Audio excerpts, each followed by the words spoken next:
That down. Let's move on to this, shall we? You know what didn't make Shrek level money? Flash. I can't remember the total number. It was 200 something, Ray, if you look up that. Yeah, it was. But like the last Flash movie, which I don't give a shit what anybody else says. Oh, yeah.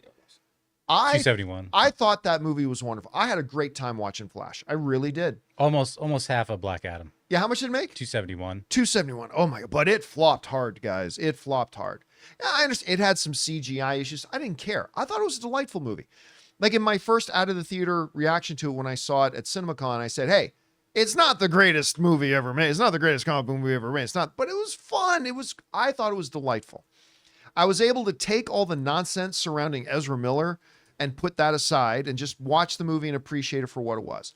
I thought it director Andy Muschietti, who also directed Flash, I thought he did a really good job with the film. I really did. The moosh. Not everybody agrees, and that's fine, but I was really entertained by it. That said, the movie did flop, made less than Black Adam, made $270-something million, which despite the fact that you had Michael Keaton returning as Batman and all that kind of stuff, the movie crashed and burned. Did it crash and burn because of all the drama surrounding Ezra Miller leading up to the movie? I'm sure that had a big role to play in it. Mm-hmm. People weren't excited to run out to go see Ezra Miller. Did it fail because the DCEU had already died and nobody cared about the DCEU anymore and everybody had abandoned the DCEU? I'm sure that had a big part of it. But not according to Andy Muschietti. Nope. He says the movie failed because people just don't like Flash. This comes to us from IGN, who wrote the following. This is from an interview with Andy Muschietti, who said this. I've found in private conversations that a lot of people just don't care about the Flash as a character, particularly the two female quadrants. All of that is just the wind going against the film, I've learned. The problem was, it wasn't that Ezra Miller was the star of the film, was getting arrested 17 times a week. No, that wasn't the problem. The problem, we're done with the quote, Jonathan. The problem wasn't, that the DCU had died. That wasn't the problem. You know what the problem is? I just realized this years later. Took me a couple of years, but I now realize it's because nobody likes the Flash. To which I would say, really? Because, CW did a little show called The Flash. Yeah. And correct me in the live chat if I'm wrong, but I think it lasted like 7 seasons. I think it got like 7 seasons. Now, granted, it wasn't the highest I think it viewed was 9, show. actually. What's that? 9. Was it 9 seasons? I 9. believe it. See, even better than I thought. 9? Really? 9? Oh my God, that show lasted 9. Probably about 4 too many, but still. It lasted 9 seasons. Yeah, it was 9. I really liked the first 4 or 5 seasons. Then it should have probably ended after that. But anyway, but it lasted 9 seasons. I suspect there's probably some interest in the Flash. Mm-hmm. I mean, James Gunn could have said, you know what? Nobody was interested in Guardians of the Galaxy. Because you know what? He's right. Nobody was interested in Guardians of the Galaxy. When Marvel announced they were going to make a Guardians of the Galaxy, they pulled their best Jaimon Hansu and said, who? Nobody knew Guardians of the Galaxy. But the MCU was thriving. You had actors in it who weren't getting arrested 17 times a week. And it made a good movie, and it did pretty good. We want to take a second to thank a sponsor of today's video, CookUnity. You ever feel like so much of your day revolves around planning meals or preparing food, especially when you're trying to eat healthier? I know we all do, but that all changes when you discover CookUnity. Now you can enjoy vibrant, chef-crafted meals without spending hours in the kitchen. It's freed up so much of my time and energy to focus on my other goals. CookUnity partners with award-winning chefs, the same chefs you see on TV and those 5-star restaurants, to create small batch meals just for you. These meals are made with fresh, local, in-season ingredients delivered right to your door. And here's the best part. They arrive fresh, not frozen, and all it takes is a few minutes to heat them up. I recently tried their Mom's Sunday Sauce Rigatoni, and it was incredible. Plus, knowing that I'm supporting local chefs and sustainable suppliers makes every bite even better. Whether you want variety, convenience, or just better food, CookUnity has it all. Reset your routine with convenient, mouth-watering meals crafted with local ingredients by award-winning chefs. Go to cookunity.com/Campea or enter the code Campea before checkout for 50% off your first week. That's 50% off your first week by using the code Campea or by going to cookunity.com/Campea. Look, Muschietti also says there are other reasons. He said this. Muschietti mentions all the other reasons, like not as big as the fact that nobody likes The Flash. The Flash failed to he blamed poor critical reception. That's definitely a part. The criticism of its reliance on computer-generated imagery, that didn't hurt the box office because nobody complained about that until after they already went to go see the movie. Then this is the thing. Its placement towards the end of a now defunct cinematic universe and more. Yeah. See, that's the bigger, that's the thing. At least he acknowledged that part, but I agree. That's actually the front row.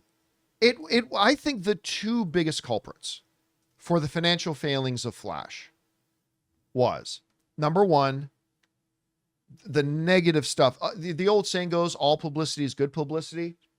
Yeah, we've seen over and over and over again. That's not true. Bad publicity is bad publicity. And all the stuff for like well over a year, all the drama and all the stupidity and all the foot and mouths and all the stupid stuff that Ezra Miller did, putting himself in the news for all the wrong reasons, I think definitely had an absolute impact on the general movie-going audience going, I have no interest in going seeing that person in that movie. The second big culprit, of course, was the fact that every movie that came out in that era failed. Black Adam failed. Blue Beetle failed. Flash failed. Aquaman 2. Aquaman 2. I wouldn't say it failed, but it dropped dramatically. Yeah. Shazam 2 failed. Yeah, that's for sure. The audience had we talked about it a lot, just gave up. To come out and say, No. See, the reason you see my Flash movie didn't do all that good was because nobody likes the Flash. That's not true. I'm sorry. Now, is Flash as popular as Batman? No. Is Flash as popular as Wonder Woman? No. Is Flash as popular as Superman? No.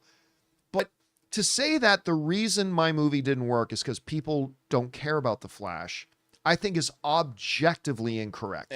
I think you can prove that with statistics. That's just an incorrect thought. And that's one of the reasons why you center a character in its own film. So you make people pay attention to the character. Like your movie should be good enough where like even someone you don't care about, like you actually become a fan of. I mean, that's what happened with Guardians of the Galaxy.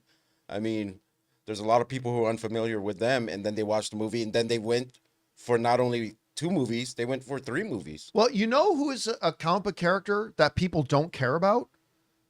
Ant-Man. Ant-Man's a character people don't care about. First Ant-Man movie made over $500 million.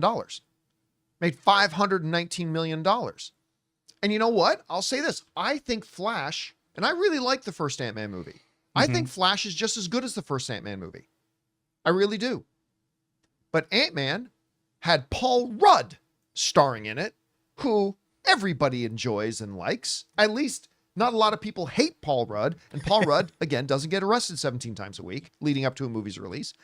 And it was in a thriving and successful cinematic universe. I think you ought, honestly, 100%, this is my guess. We'll never know for sure. I believe if you were to change out those two things and said that exact same Flash movie came out today, but it didn't have somebody starring in it who was in the news for all the wrong reasons all the time, and it was in a thriving and successful cinematic universe, I don't think Flash is $1 billion film, but I bet you it makes $500 million. I bet you it makes $500-600 million. That's why I for me, at least, I think this new James Gunn DC, the Superman movie has to be good. I mean, the Batman movie should has to be good. I think it's because when the top guys are good, then like it'll give you more incentive to watch the lesser Well, yeah, characters. I mean, definitely. I think if the cinematic universe is successful and thriving, like the MCU, you can do movies like Guardians of the Galaxy and Ant-Man and have them do well. Right. And I think that's why one of the big reasons why I've been telling everybody, it's not that important to Warner Brothers that the first Superman movie is a huge box office hit. That's not the issue. The issue is they got to make it great so the audience starts to associate the new brand of DC with quality, with excellence, with entertainment, with enjoyment, that people like it so that the future movies can do better and better. Because when you're not in that place, you get a really good little movie like Blue Beetle. Because Blue Beetle was a really nice little film. I enjoyed that movie. I like that. And it flopped. Yeah. You know, that's what happens. So we'll see what goes on here. Anyway, guys, question is for you. What do you think about this? Andy Muschietti, who is a guy I like. It really frustrates me when guys I like say things that are kind of dumb. But he did. He's saying more dumb stuff. Like, hey, the reason the Flash flopped was because people just don't like Flash. I don't agree. Anyway, whatever you guys think about that, jump down to the comments section below and let us know your thoughts. Hey guys, thanks so much for watching this video. Make sure you like the video, leave a comment, and subscribe to our channel. And don't forget, we have a daily podcast called the John Campea Show podcast, available on Apple Podcasts, Spotify, or your favorite podcasting app of choice. Go and subscribe to it today so it'll be there when you need it.